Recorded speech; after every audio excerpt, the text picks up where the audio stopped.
So today I'm joined by Daria Dons, and Daria is a recruitment manager who works in international education. Welcome, Daria. Thank you so much, Shelley. It's great to see you. So to start, Daria, can you tell us about your background and your experiences, and as well the work that you do in international education at St. Lawrence? Absolutely. So my name is Daria, and I actually am an immigrant to Canada. I come from Russia. I did my bachelor's degree in Russia, and after that, I started working back there in international education industry. So I was working as a regional representative for one of the Ontario colleges. And then I decided that I need to complement my existing competency with Canadian education and further move up the career ladder. And that's how I moved to Canada.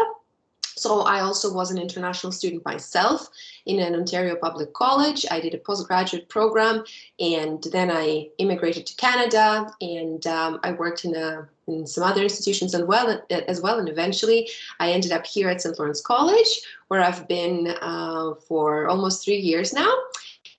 And the work I do is fantastic. I love doing it every day. I work with students from Europe, Central Asia, Middle East, and Latin America, and I help them with coming to Canada, with making their decision, with finding their way while they're already here. And I support a team of regional representatives who are based on the ground with all the information and all the tools that they need in order to be successful in building the rapport with students, with agents, and with other partners of St. Lawrence College. Well, that's really interesting. I mean, you have such an interesting firsthand experience as an international student who came to Canada. I mean, I'm sure that when you talk to potential students, you bring that kind of first-hand experience, and so you can really, I'm sure that they can really relate to you, and you can relate to them as well. That's really interesting. Yeah, absolutely. This was one of the reasons that I decided to actually go and get some Canadian education so that I'm able to have, let's say, that card up my sleeve when I'm talking to prospective students so that I can understand them better. And because you can kind of imagine what they want and what they're looking for and how their experience is going to be in theory. But when you are on the other side, when you are actually the student, you see things from a different perspective. And that absolutely helped me get this internal knowledge to better realize what the needs and wants and struggles of an international students are. Right, right. So, that kind of leads into my next question, which is about what motivates and inspires you in your work to support international education at SLC. Well, my biggest motivation is students. This has been my biggest motivation since day one that I started in this industry, and it remains to be my biggest motivation until today. Like when you meet a student for the first time in their home country, when they're just curious to learn more about Canada, and they're like, oh, St. Lawrence, what is that? Kingston, where is that? And then when you meet them again here and they come to you and they say, oh my God, do you remember me? Thank you so much. Thanks to you, I'm now here and I'm so happy. And, I can see my dreams are becoming a reality right as we speak. And this is just such a great feeling to see that you're actually making a positive impact on someone's life.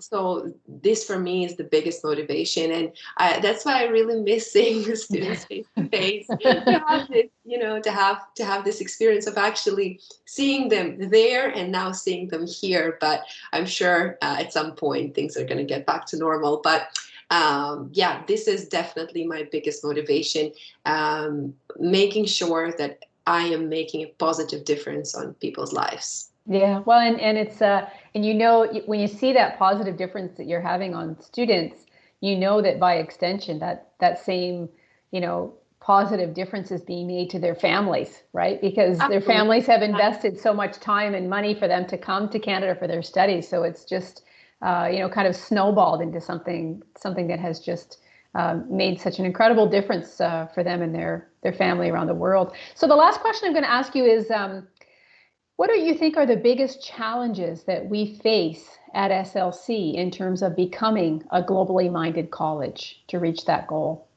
Yeah, so to me, the biggest challenge is the fact that all of our communities, which are Kingston, Brockville, and Cornwall, have been very unicultural for the longest time. And so the people here have not had a lot of exposure to international for the longest time. And so that's why I think one of the challenges is having this lack of maybe intercultural communication skills that prevents us from actually opening up to international. And also, for the same reason, people don't always understand the added benefit, the advantage of interacting with international, of taking advantage of the opportunities that are offered by the international centers, such as study abroad and things like that. They just don't see the added value to it, which there's so many of. And so I think this also comes down to educating people about why this is important and how it's going to help them. And also for the same reason of being unicultural, people weren't used to meeting a lot of international people, and then all of a sudden there is a big influx of Yeah. international students. And so I think this also resulted in a way that a lot of people within our communities now kind of view our students as domestic and international, and all international are piled into the same bowl, let's say. And it's important to remember that those students, the international students, they're coming from all over the world. They're coming from very different cultures. And so they are not the same at all. Well, firstly, even us, being in Canada, we're not the same people across provinces. And when we're talking from people from different countries, somebody from Mexico and somebody from China and somebody from the Philippines and somebody from India, they are very different people with very different cultures. They speak different languages. They have different values and different needs. And it's important to remember that and to recognize that when we're interacting with international, when we're thinking about international, because international is not one whole piece. International is about diversity, recognizing that diversity and embracing that diversity. And I think that we're on the right track with that, and we are building more bridges. We are educating people more about that, but this is a learning process. Right. That's such an important insight, Daria. That's really great. Thanks for raising that. Well, thank you so much for talking with me today, Daria. It's been great to see you. I can't wait until we're back on campus and we can talk in person. Yeah, thank you, Shelley. It's been a great pleasure, and thank you for inviting me. And I'm looking forward to also seeing you again, Yeah. hopefully on campus. So, yeah, thank you so Okay. much. Take care. Bye-bye.